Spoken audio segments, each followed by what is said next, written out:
জাতীয় সংসদ নির্বাচন ও গণভোট ২৬ ভোটারদের ভোটদানে উদ্বুদ্ধকরণে বিভিন্ন অংশীদারদের নিয়ে সমন্বয় সভা অনুষ্ঠিত হয়েছে। ব্যালট বক্সে রাখি, বাট এখানে আবার শুনছি এখনো মনে হয় ফাইনাল কি বা ফাইনাল না আমি জানি না ঠিক। ১৪ জানুয়ারি বেলা ১২টায় কাপ্তাই উপজেলা প্রশাসনের আয়োজনে কিন্নরি হলরুমে এই সভা অনুষ্ঠিত হয়। কাপ্তাই উপজেলা নির্বাহী অফিসার মোহাম্মদ রুহুল আমিনের সভাপতিত্বে বিভিন্ন অংশীজনদের নিয়ে সমন্বয় সভা করা হয়।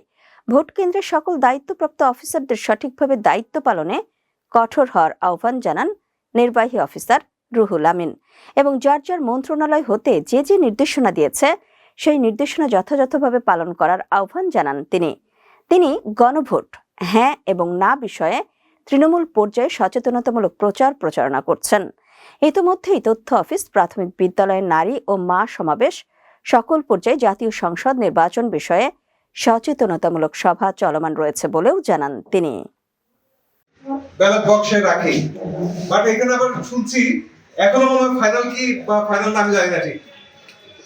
আমি শুনছি যে দুইটা গোপন কক্ষ হবে, অর্থাৎ আমি ঢুকবো, আমি দুইটা ব্যালট পেপার পাবো, আমি একটা গোপন বুথে ঢুকে একটাতে আমি সিল দেবো, সেটা আবার বাস করে আমার হাতে রাখবো, আর একটা গোপন বুথে ঢুকবো, ওটা তাই ফলাবো বা এরকম কোনো সিস্টেম থাকবে। সাথে নিয়ে একটা বুথের মধ্যে ঢুকে আমি দুটো সিল দিয়ে দুই আলাদা আলাদা বক্স আমি ফেলতে পারি। আবার মাথায় এই কোশ্চেন আসছে, ওরা বুঝবে না কোনটা এই ব্যালট কোনটা এই ব্যালট। না যারা দায়িত্বরত কর্মকর, যারা দায়িত্বে থাকবে তারা তাকে হেল্প করবে যে আপনার এই যে লালটা এখানে, গোলাপিটা এখানে ফেলেন, আপনার জাতীয় নির্বাচনটা এখানে ফেলেন।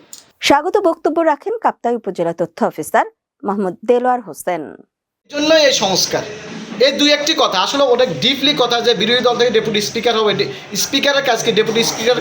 অংশীজনদের বিভিন্ন প্রশ্নের উত্তর দেন কাপ্তাই উপজেলা নির্বাচন অফিসার মিতা পারিয়াল। উদ্বুদ্ধকরণ সভায় সরকারি দপ্তর প্রধান, ইউপি চেয়ারম্যান প্রতিনিধি, মিডিয়া কর্মী, এনজিও ও গ্রাম পুলিশগণ উপস্থিত ছিলেন।